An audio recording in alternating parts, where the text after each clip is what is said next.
Hey Crystal. Bink. Bink, bink, bonk.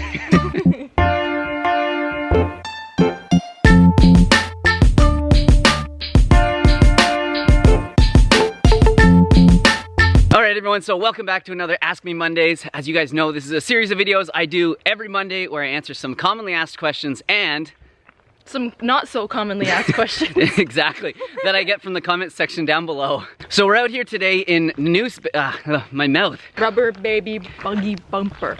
So we're out here today in Nanoose Bay hiking up a trail called The Notch, which is like a really steep hill, half a kilometer or so, and then you're rewarded with a beautiful view at the end. So we thought this would be a good place to answer the questions today. All right, so thanks so much for joining us today. Crystal's got the questions on her phone, so she's gonna be asking them and helping me answer today. Woohoo! Should we get started? We should get started. All right, this is from Lucky Luke Love. Hey Derek, have you ever heard of or tried earthing or grounding? I realize that this isn't a nutrition or fitness question, but I'd like to know what you think about it. Thanks, love your channel. All right, Luke, thanks so much for the positive comment and the question. So, earthing, yes, I'm totally familiar with earthing. A lot of people also might know it as grounding. And it's the process of like actually touching the earth, conducting your electric forces to the earth's electric and magnetic forces.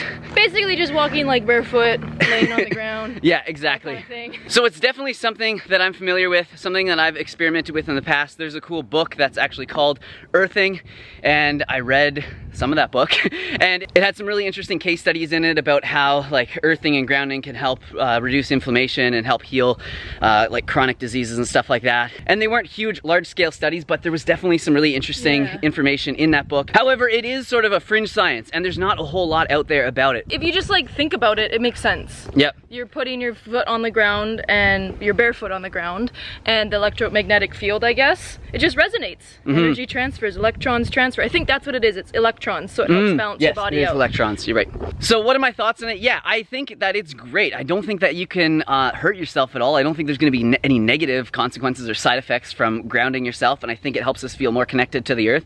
I'm a big fan of it. I like to go barefoot whenever I can. With that being said, I was barefoot yesterday in the field doing some jogging, and I got a bee sting in the bottom of my foot, but it was so worth it for the grounding.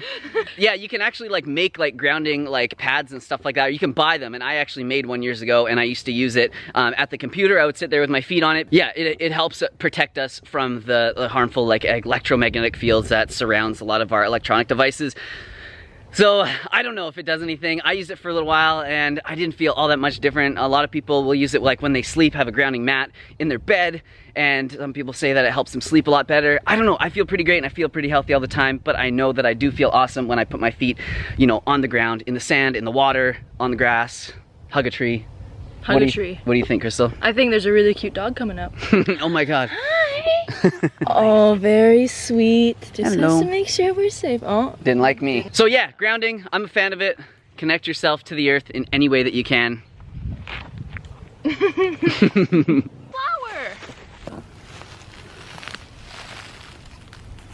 Does it look nice? Yes.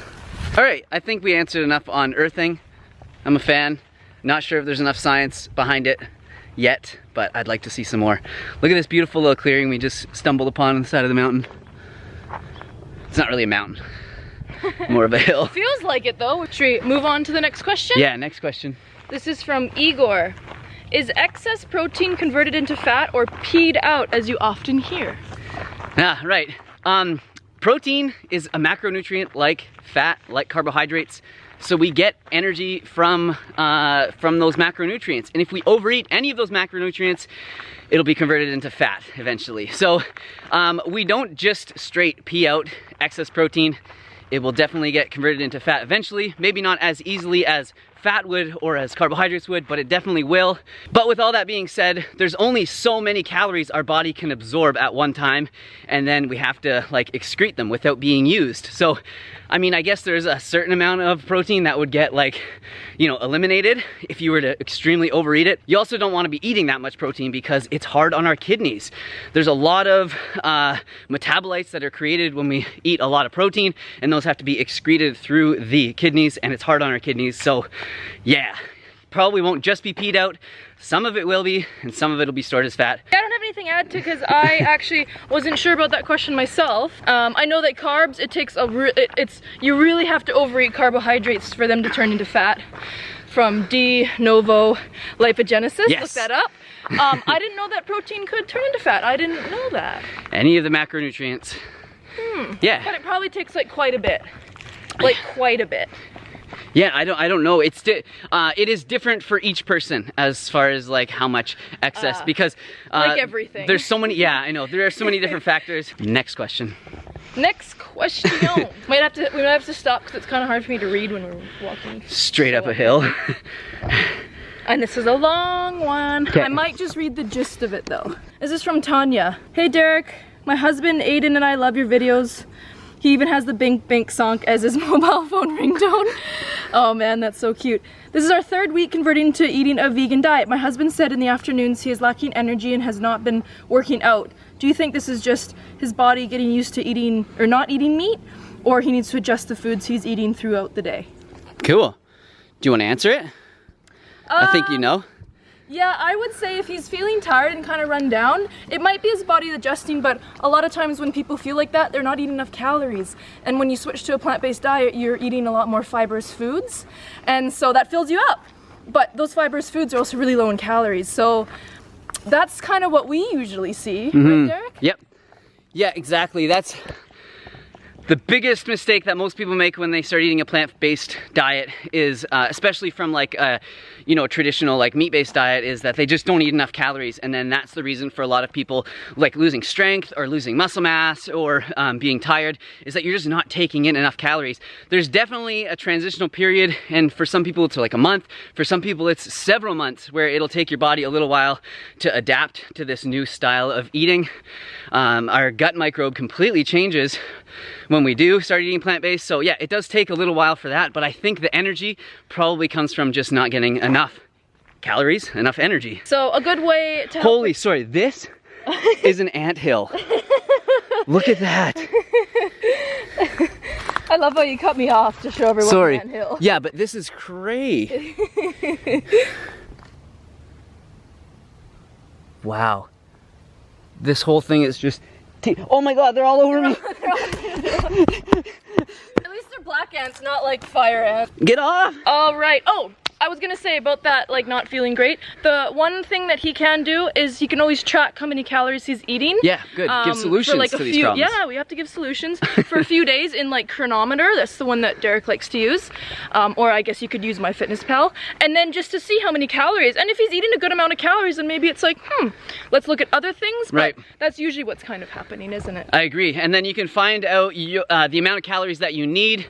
There's lots of different websites that do it, but I always like to go to Mike the Vegan's page, plantbased.org. There's a really simple caloric needs calculator on there. Check it out. Yeah. Next question. So this is from Grant, and this is actually a question in regards to Derek's last What I Eat in a Day video. He says, I know you have a lot of work to do with your videos and such, but I would really appreciate if you could tell me the nutritional values of each of those meals. Thanks. All right, so I was gonna do a nutrient analysis with this What I Eat in a Day. However, the video started to get like really long, and it was already a bit information packed as it is, so I didn't want to just like, go on talking about every single meal and all the nutrients for another like 20 minutes. But what I was thinking is that I could take a video like that is recent, like for instance that one that I just did a few days ago, What I Eat in a Day, and then I could go back and I could put all the food into Chronometer, and then we could all like kind of go over the nutrients and analyze the nutrients and talk a little bit more in depth about each of the foods that I'm eating. Let me know if you guys would be interested in something like that, because for me to just like go and Chronometer all this and type the answer for like one person in the comments, well, it's not gonna happen. I'm really happy that you are so curious about all this sort of stuff. So if you guys are interested, let me know. I can easily do that, and I think it would be fun. I think that'd be good. There's a few people that asked about the calories and the macros and stuff like that. Cool.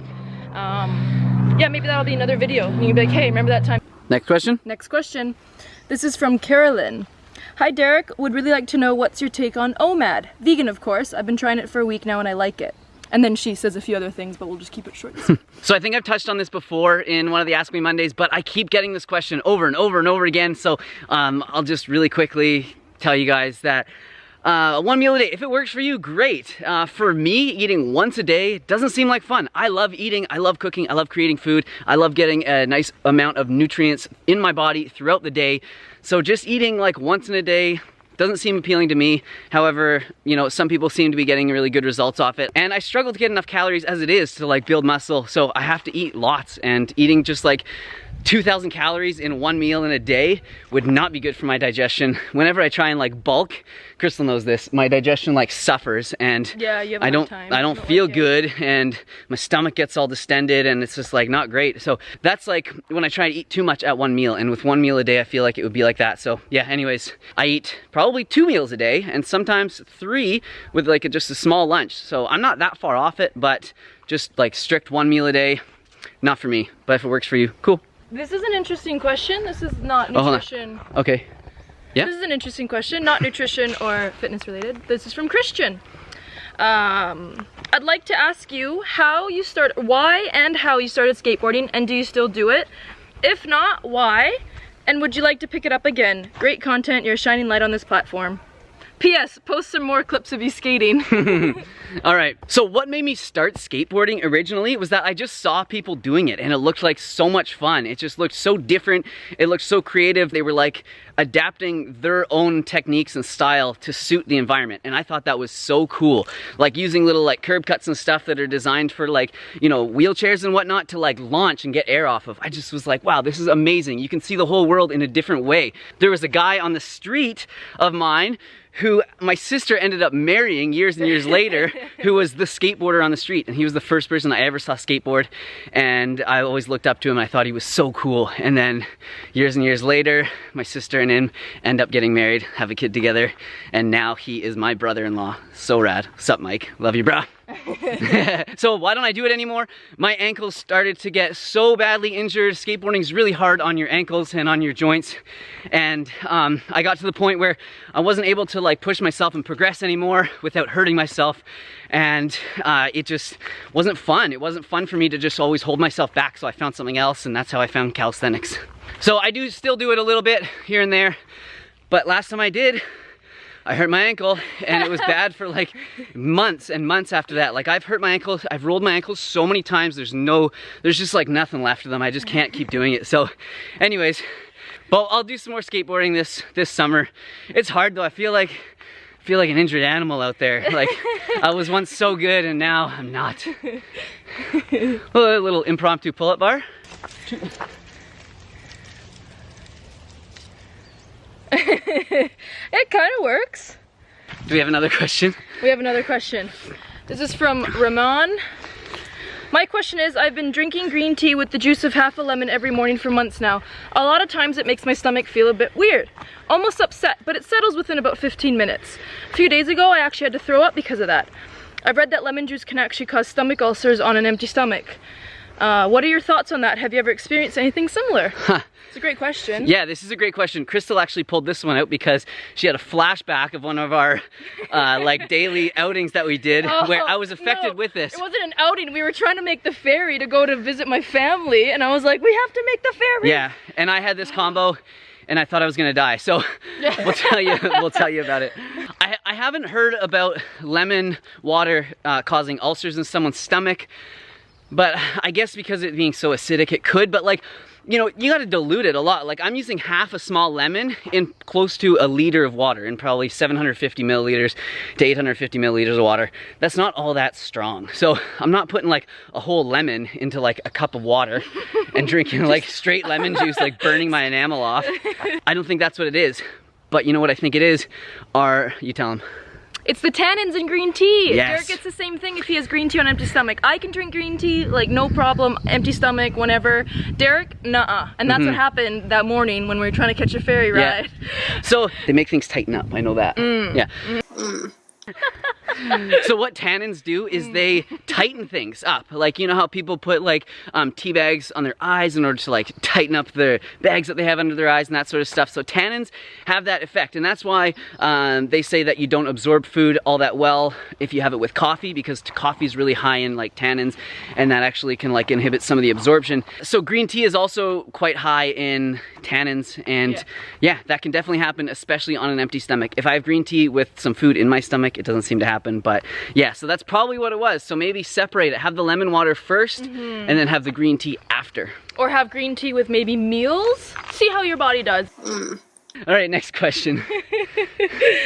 Pat, Derek, what is your turmeric to black pepper ratio? Okay, so there was a study that came out that showed when they added piperine, which is an extract of black pepper, to curcumin, which is an extract of turmeric, it increased the bioavailability, so the absorption in our body, by 1,000 to 2,000%. So that's huge. But the fact that they were using extracts makes it really hard to sort of translate those amounts into whole spices. You know, black pepper is between like 5 and 8% piperine, and then turmeric can range from like, I think it's like 8 to like 12% curcumin. Don't quote me on that one, I don't know if that's right. But you can see how it would be difficult to then kind of, you know, figure out the amounts from whole spices. But what I like to kind of do is like a 4-to-1 turmeric to pepper ratio. You get a ratio that's similar to what they had in that study, however, with like whole spices. So 4-to-1, but just really any black pepper is gonna help, and freshly ground black pepper is best because piperine can oxidate over time. So if you do grind up a bunch of black pepper and put it with your turmeric like I have done, make sure it's in a sealed package. So 4-to-1, so that would be like, I think we should give them amounts because that's probably what he's looking for. That would be so 1/4 teaspoon of black pepper to 1 teaspoon of turmeric. There you go. So what we usually do is we'll put like, we don't really measure I guess, but we do like a teaspoon, maybe even 2 teaspoons if you're feeling a little frisky in your smoothie, and then we'll do like a couple pinches of black pepper, or we do like 3 or 4 peppercorns if we have just peppercorns, we haven't blended it up. Usually I do 5 to 6. That's okay. So he likes it spicy. So really quickly, what the black pepper does is it actually inhibits one of the enzymes that helps our body to excrete the curcumin quickly, and we actually don't want to do that because we want it to circulate in our blood for longer. So that's what the black pepper actually does. So we made it up to the Viewpoint, guys. Have a look.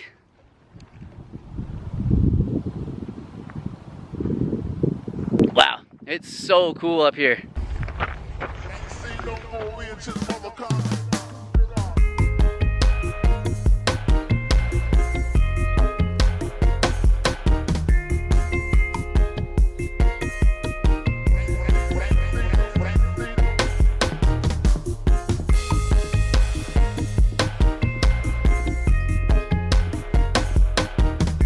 Wow, look how good this tree is for climbing and pull-ups. So many pull-up bars.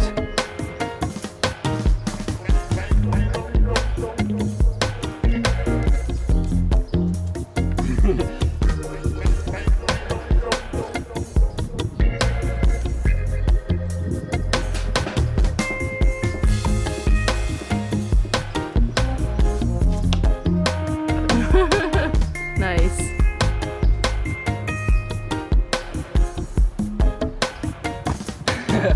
Oh, I got sap in my hand. Smells good though. Question for the next video. Would you buy any secondhand leather products, a bag for example? I see many environmental benefits to it. Alright, so as far as secondhand leather goods go, I think that buying anything secondhand is obviously a good environmental choice. So yeah, I'm a fan of buying stuff from like thrift stores and all that. However, with like leather and animal products, I have a few thoughts on as to why I don't buy those things secondhand.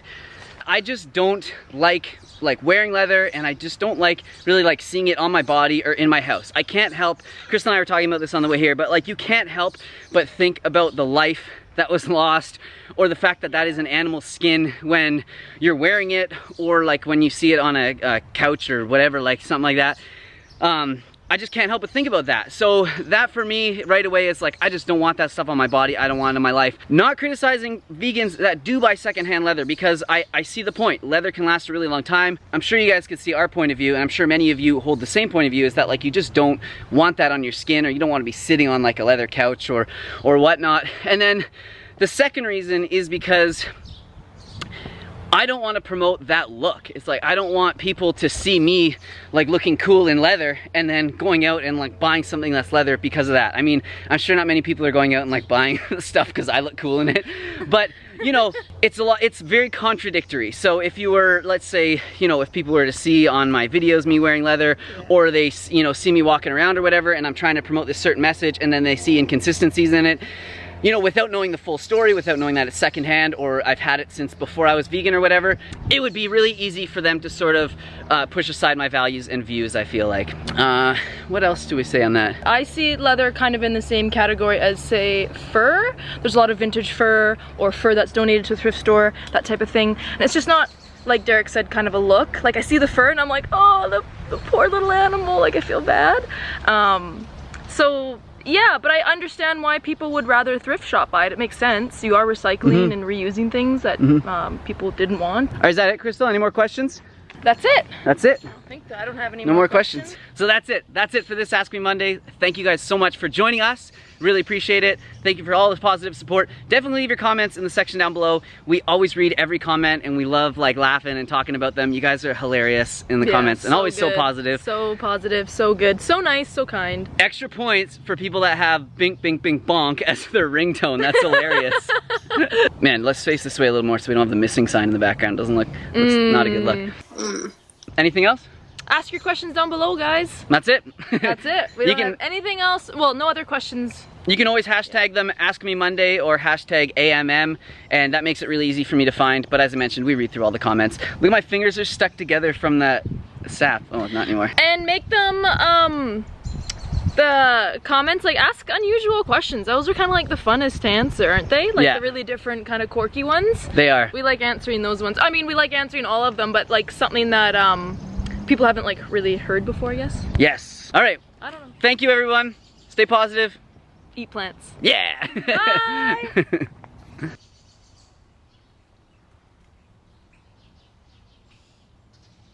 I have a pretty high like pain tolerance, but things with my stomach just absolutely annihilate me. I think it's because I had like colic and like a bunch of stomach problems when I was younger. I get like flashbacks, but yeah, I was literally like totally like gray in the face. I was like carrying like luggage, and Crystal, she gets a little bit of travel anxiety, so she was just like, I'm making this ferry, poof, I'm gone, survival of the fittest. And I was like, yo, I actually think I'm going to like pass out or die. I don't know. Like, I'd never felt anything quite like this before in my stomach.